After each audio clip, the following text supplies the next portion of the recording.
함께 나도 하나님의 말씀 야고보서 4장 4절에서 6절까지의 말씀입니다. 야고보서 4장 4절에서 6절까지의 말씀, 신약성경 374페이지, 신약성경 374페이지에 있는 야고보서 4장 4절에서 6절까지의 말씀.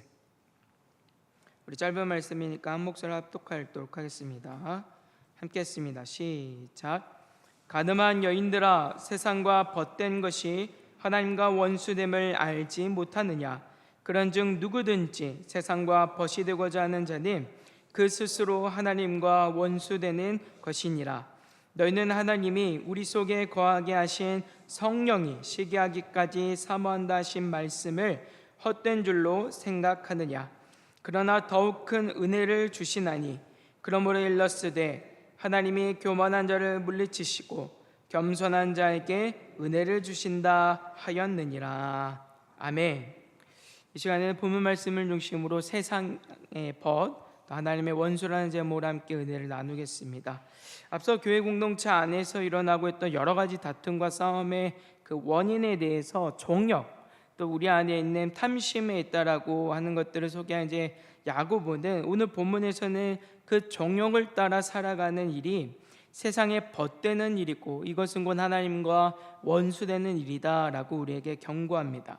먼저 4절 말씀에서 야고보는 간음하는 여인들을 말하고 있는데 이것은 문자 그대로 간음을 행했다라고 하는 말이 아니라 은유적인 표현이에요. 그러니까 성적으로 부정이 아니라 영적인 부정을 말하는 것으로 이는 하나님과의 관계 속에서 불성실했던 하나님의 모든 악한 자들에 대해서, 특별히 하나님의 백성들에 대해서 지칭하는 말입니다. 이는 구약에서 부정한 하나님의 백성이 된 이스라엘에 관해서 자주 쓰였던 표현이에요. 예레미야 3장 8절 말씀에서는 내게 배역한 이스라엘이 간음을 행하였으므로 내가 그를 내쫓고 그에게 이혼서까지 주었으되 그의 반역한 자민 유다가 두려워하지 아니하고 자기도 가서 행음함을 내가 보았노라 말씀하고 있고, 호세아 1장 2절은 이렇게 말씀합니다. 여호와께서 처음 호세아에게 말씀하실 때 여호와께서 호세아에게 이르시되 너는 가서 음란한 여자를 맞이하여 음란한 자식들을 낳으라. 이 나라가 여호와를 떠나 크게 음란함이니라 하시니. 아멘. 하나님과 그의 백성은 하나님의 언약으로 묶인 언약 관계에 있습니다. 아무나 하나님의 백성이 될 수 있는 것은 아니에요. 하나님의 백성일 수 있는 건 하나님의 이 언약에 유효한 자들만이 백성이라 인정을 받을 수가 있는데, 중요한 것은 성경은 이러한 언약 관계를 남편과 아내, 그 부부 사이의 친밀한 관계를 우리에게 종종 소개를 한다는 말이에요. 그리고 이렇게 이 관계들 속에서 행음한 여인처럼 하나님과의 관계를 파괴하고 우상을 숭배하고 하나님이 아닌 다른 무엇인가를 더 사랑하고 즐거워할 때 성경이 이와 같은 모습들을 간음하였다라고 표현을 하고 있습니다. 우리가 앞서 읽었지만 호세아 선지자 같은 경우에는 아예 행음하는 여인, 이 간음하는 여인과 결혼을 통하여서 하나님과 이스라엘 백성들의 그 관계적인 모습들을 아주 적나라하게 우리에게 소개하고 있는 것을 볼 수 있습니다. 지금 야고보는 구약에서 하나님의 백성들이 이 하나님과의 관계에서 불신실하고 또 부정한 모습으로 간음한 여인이라 칭함을 받았던 것처럼 당시 탐심에 젖어 있는 교회와 성도들의 모습을 간음한 여인들이라고 하는 표현으로 소개를 하고 있어요.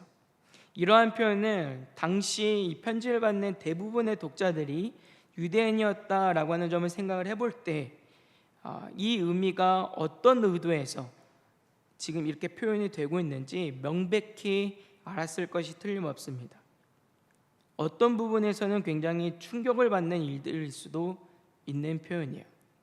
왜냐하면 우리가 앞서 살폈지만 당시 교회 안에서 일어나고 있는 모든 일들은 겉으로 볼 때는 굉장히 신앙 있는 모습처럼 보여지고 있었기 때문이에요. 회당의 앞자리에 앉고 또 가르치려는 자가 많았다라고 하는 점들은 분명히 내가 하나님 앞에서 뭔가 더 열심히 있는, 믿음 있는 모습인 것처럼 보여주고 있단 말이에요. 그런데 그런 모습들에 대해서 오늘 야고보는 너희가 실상은 가늠한 여인들과 같다. 하나님 앞에서 불신실하고 불순종했던, 패역했던 옛 이스라엘과 다르지 않다라고 하는 표현은 한편으로 굉장한 충격으로 다가왔을 것이 틀림없습니다. 야고보가 이렇게까지 이야기한 데는 분명한 이유가 있는 것인데, 왜냐하면 그들의 모습이 하나님보다 분명 세상을, 하나님이 아닌 다른 무엇인가를 더 사랑하는 모습들이 있었기 때문이요. 야고보는 가늠한 여인들아 라고 하는 이 표현 뒤에 이들에 대해서 어떻게 또 표현을 해주고 있나 보니까 세상에 벗된 자들이다, 이렇게 말하고 있어요. 이는 우리가 세상과 가까운 정도를 의미하는 그 정도가 아닙니다. 세상을 사랑하는 거예요. 하나님보다 더 사랑하는 태도들을 우리에게 말하고 있는 거예요. 여기서 세상이라고 하는 것은 문맥에서 볼 때 하나님이 아닌 다른 모든 것들, 또는 하나님과 대적하는 모든 악한 것들로 우리가 생각을 할 수 있는데, 중요한 것은 여기에 벗되었다라고 이 번역이 된 단어로 보니까 필리아라고 하는 명사가 사용이 됩니다. 근데 이 단어가 동사로는 필레오라고 하는 말인데, 이 말은 보통 성경에서는 사랑하다라고 하는 그 의미를 담을 때 사용이 되는 표현이에요. 특별히 성부가 성자를 사랑한다, 또는 이 하나님의 백성들 향해서 성부와 성자가 살아간다라고 하는 표현들을 할 때 이 필레오라고 하는 단어가 사용이 됩니다. 이런 면을 보건대 지금 세상에 벗되었다라고 하는 말은 그냥 내가 세상에 속하였다, 세상과 가까웠다라고 하는 그 정도가 아니라 얼마나 깊이, 또 그리고 강렬하게 하나님이 아닌 세상의 것을, 다른 무엇인가를 얼마나 사랑했는지를 우리에게 보여주고 있는 부분이에요. 내가 세상의 것을 얻기 위해 사랑한다면, 내가 다른 무엇인가를, 하나님이 아니라 다른 무엇인가를 얻기 위해 사랑한다면, 내가 어떠한 희생도 기꺼이 감당할 만큼의 그 정도의 사랑을 지금 표현해 주고 있는 말이에요. 그렇다고 한다면 야고보는 왜 이들이 세상을 사랑한다, 사랑했다라고 지금 이렇게 말을 하고 있는 것일까? 이들은 분명히 하나님을 알고 있잖아요. 예배도 하고 있고 하나님의 말씀도 알고 있고 기도도 하고 있고 다 하고 있는데, 왜 야고보는 이들에 대해서 너희가 세상과 벗되었다, 너희가 세상을 사랑한다, 하나님보다 더 사랑하는 것이 있다라고 지금 말을 하고 있는 것일까?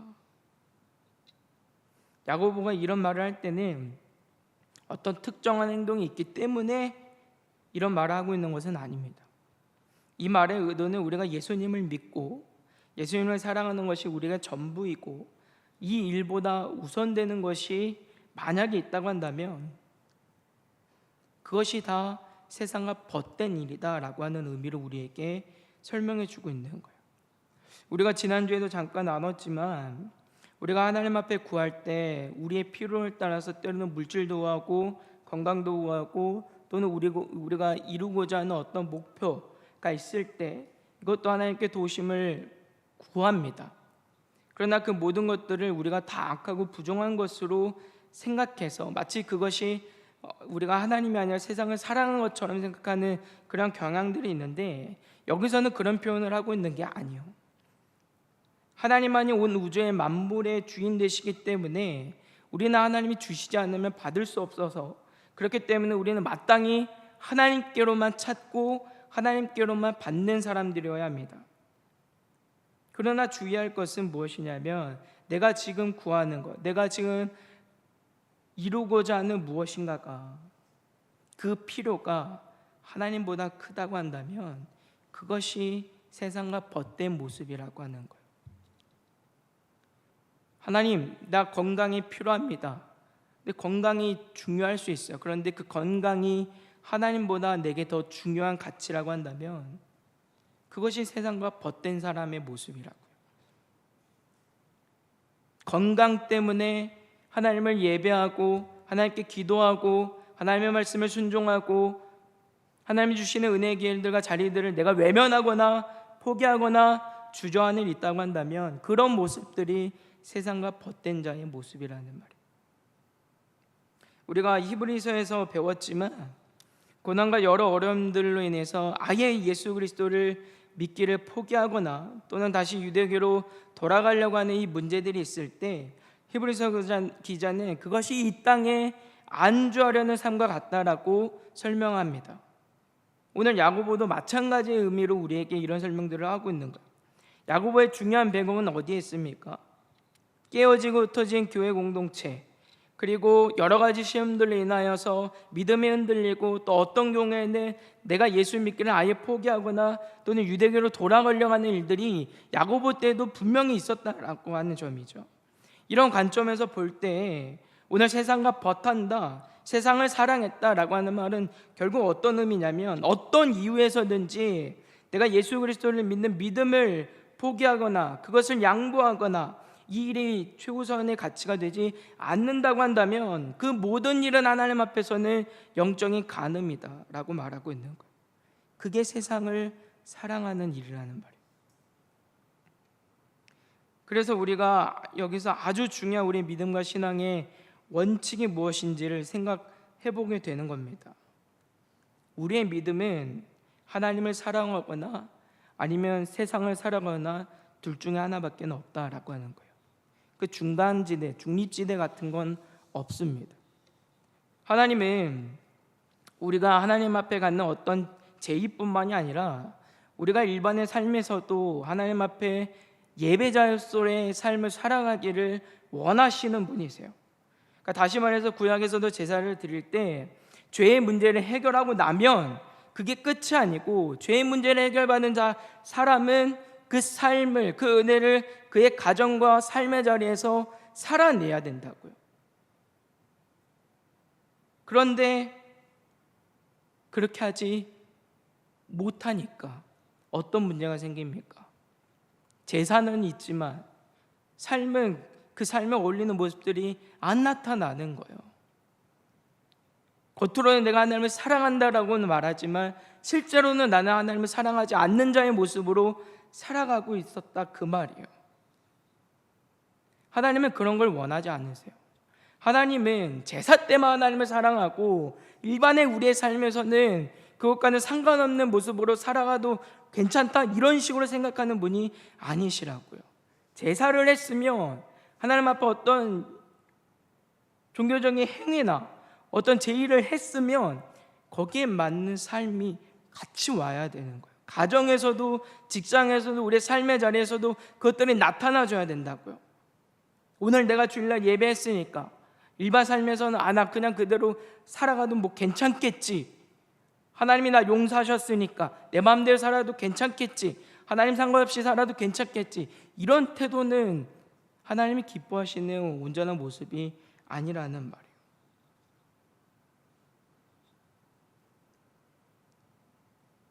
그런데 오늘날 우리의 마음에는 그런 두려운 마음들이 없는 거예요. 주일로만 예배 드리는 것으로만, 하나님 앞에 내가 필요할 때만 하나님을 찾는 것으로만 내가 하나님을 사랑한다라고 얘기하고 나는 세상을 사랑하지 않는 것처럼 그렇게 생각하는 경우들이 있어요. 근데 성경은 지금 그렇게 말씀하고 있지는 않아요. 하나님과 벗이 되던가 아니면 세상과 벗이 되던가 둘 중에 하나 말고는 중간지대는 없는 거예요. 그래서 우리 주님께서도 주님을 진정으로 사랑하는 자들에 대해서 뭐라 말씀하십니까? 그들은 세상을 사랑할 수 없다라고 우리에게 말씀하세요. 요한복음 15장 18절과 19절 말씀에 세상이 너희를 미워하면 너희보다 먼저 나를 미워한 줄을 알라. 너희가 세상에 속하였으면 세상의 자기의 것을 사랑할 것이나 너희는 세상에 속한 자가 아니요 도리어 내가 너희를 세상에서 택하였기 때문에 세상이 너희를 미워하느니라. 요한일서 2장 15절과 16절도 우리에게 이렇게 말씀합니다.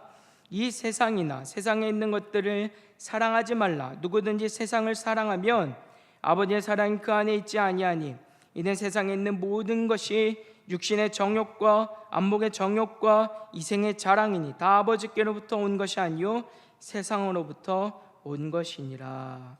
아멘. 그렇기 때문에 오늘 야고보는 세상과 버타는 일이 하나님과 원수 맺는 일과 같다라고 우리에게 지금 소개를 해주고 있어요. 이 두 가지는 함께 할 수가 없습니다. 어둠은 곧 빛이 없는 상태를 말하죠. 그렇기 때문에 빛과 어둠은 공존할 수 없어요. 빛이 있으면 어둠은 있을 수가 없습니다. 빛이 없는 상태가 어둠이기 때문에 이 두 가지는 함께 할 수 없어요. 빛이 비추면, 빛이 있으면 어둠은 존재할 수 없는 거예요. 우리의 믿음이 그렇다고요. 우리가 하나님을 사랑하면 우리는 세상을 사랑할 수 없어요. 우리가 하나님을 사랑하면 하나님보다 세상의 것들을 더 필요로 하거나 세상 것들을 더 바라거나 원하거나 그것을 기뻐하거나 즐거워하거나 할 수 없단 말이에요.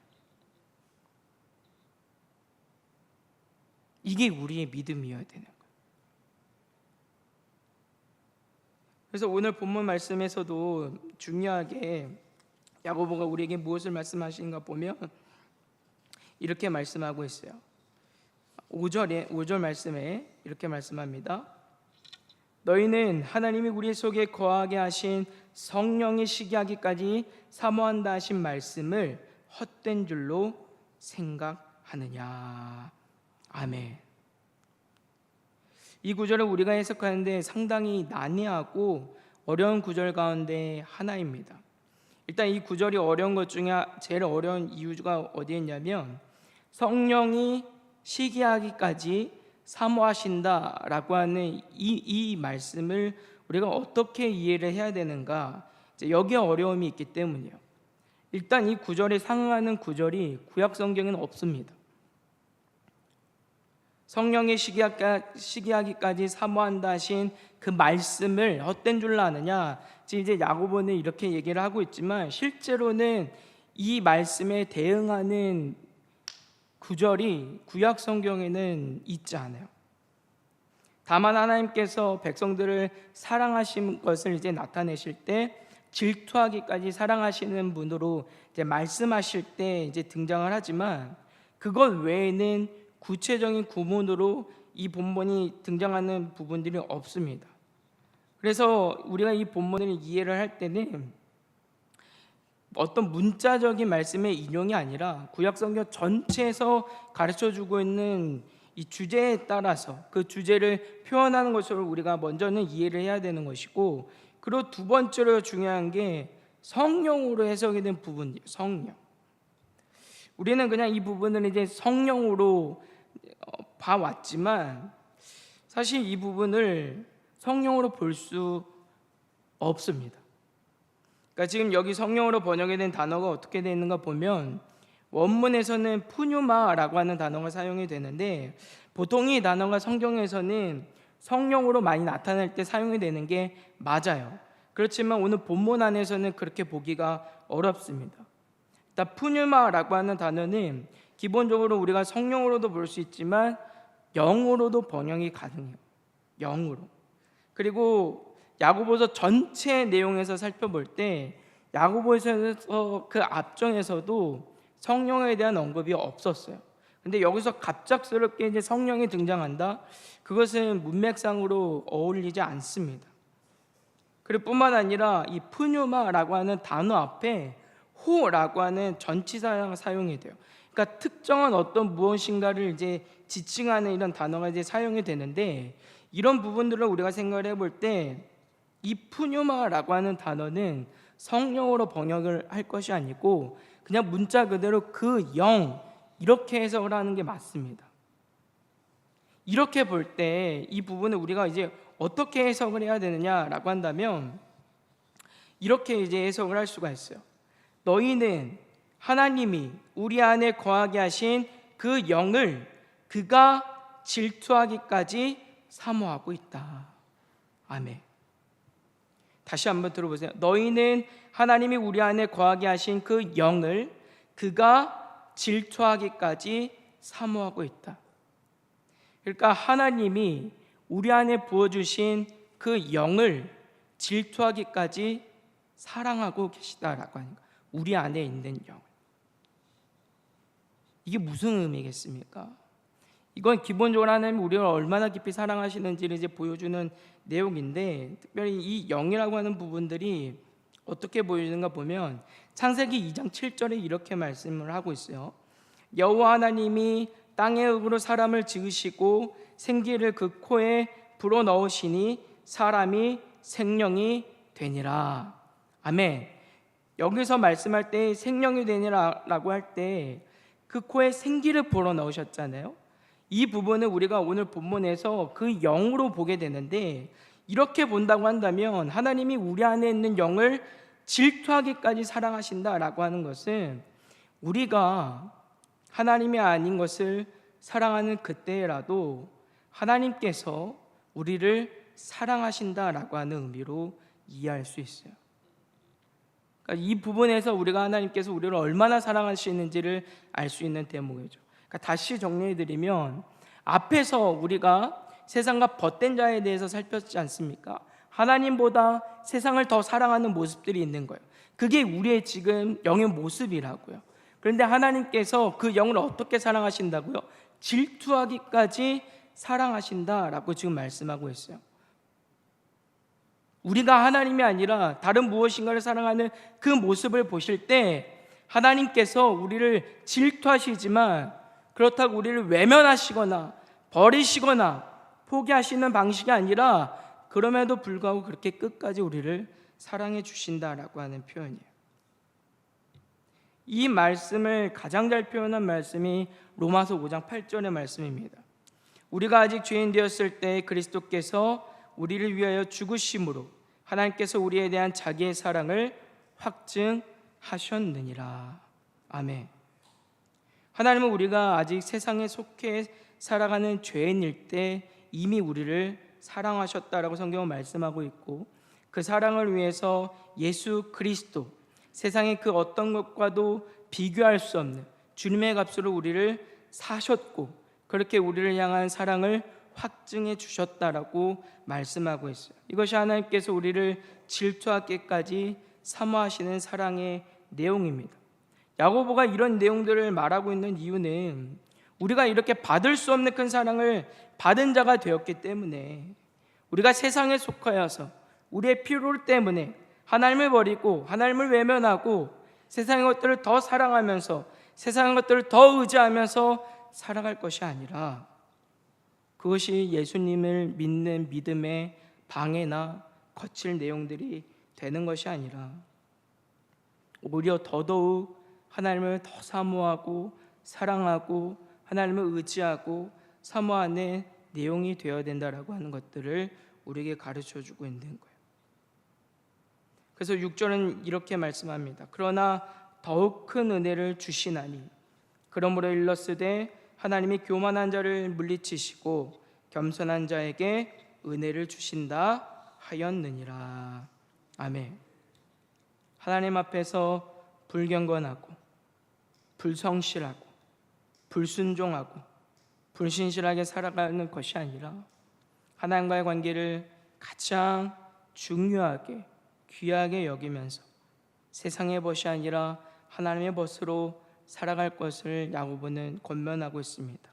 그런 자들에게 하나님은 더 큰 은혜, 우리가 생각하지 못하고 기대하지 못하고 우리가 바라는 것보다 더 좋은 그 은혜들로 하나님께서 우리를 또 먹이시고 입히실 것을 야고보는 우리에게 소개하고 있어요. 그래서 주님이 우리에게 무엇을 말씀하십니까? 너희는 먼저 그의 나라와 그의 의를 구하라. 그리하면 이 모든 것을 너희에게 더하시리라 약속하셨잖아요.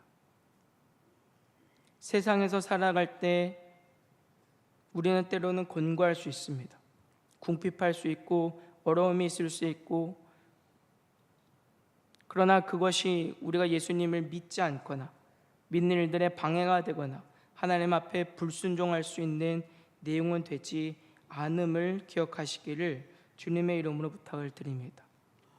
우리가 그것 때문에 하나님을 믿는 일들을 지체하거나 예배하는 일들을 양보하거나 해서는 안 되는 거예요. 오히려 야고보는 그럴 때일수록 더 하나님께서 채워주실 더 큰 은혜를 기대하고 하나님 앞에 더 겸손한 자로 살아갈 것을 우리에게 요청하고 있어요. 이 말씀을 기억하시고 세상의 벗이 아니라 하나님의 벗으로 살아갈 수 있는 저 여러분들 되시기를 주님의 이름으로 부탁을 드립니다. 여전히 우리의 삶에 우리의 궁핍함 속에서 우리의 욕심을 채우기 위해서 하나님을 이용하려고 하는 사람들이 여전히 우리 주변에는 많이 있습니다. 하나님의 사랑을 알지 못하고 여전히 세상의 벗이 되어서 하나님보다 더 사랑하고 즐겨하는 것들을 가지고 살아가면서도 그것이 마치 대단한 신앙인 것 마냥 또 그런 모습을 포장하며 살아가는 이들의 모습을 봅니다. 그런 모습들을 우리가 경계해야 돼요. 어쩌면 내 안에 내가 그런 사람일 수도 있는 거예요. 이 말씀을 통해서 나는 지금 어떤 모습에 있는지 돌이키시고, 만약 그런 모습들이 있다고 한다면 버리고 돌이킬 수 있는 저 여러분들 되시기를 주님의 이름으로 부탁을 드립니다. 공고함은 결코 하나님을 믿는 일에 방해가 되지 않습니다. 성경은 이스라엘 백성들이 광야의 여정을 살아갈 때 그들의 의복과 신발이 하나도 상하지 아니하였다라고 우리에게 분명히 말씀하고 있어요. 이스라엘 백성들 그 개개인들에게는 그 삶이 불만족스럽게 다가왔을지는 모를지라도, 그들 하나님의 은혜를 몰라서 그랬을지는 모를지라도, 성경은 하나님께서 단 한순간도 조금도 부족함 없이 그 백성들을 먹이고 입히셨다라고 우리에게 분명히 말씀합니다. 그 은혜는 여전히 우리에게도 동일합니다. 그렇기 때문에 오늘 우리의 여러 삶의 문제들, 그리고 매일 마주치는 공고함과 세상의 또 유혹들 속에서 그것들에 휩쓸려서 하나님을 뒷전으로 두고 세상의 것들에 또 안주하여서 살아가는 우리가 아니라 끝까지 하나님 주시는 이 은혜 가운데 예수 그리스도를 믿는 믿음을 지키며 살아갈 수 있는 복된 저 여러분들 다 되시기를 주님의 이름으로 소망합니다.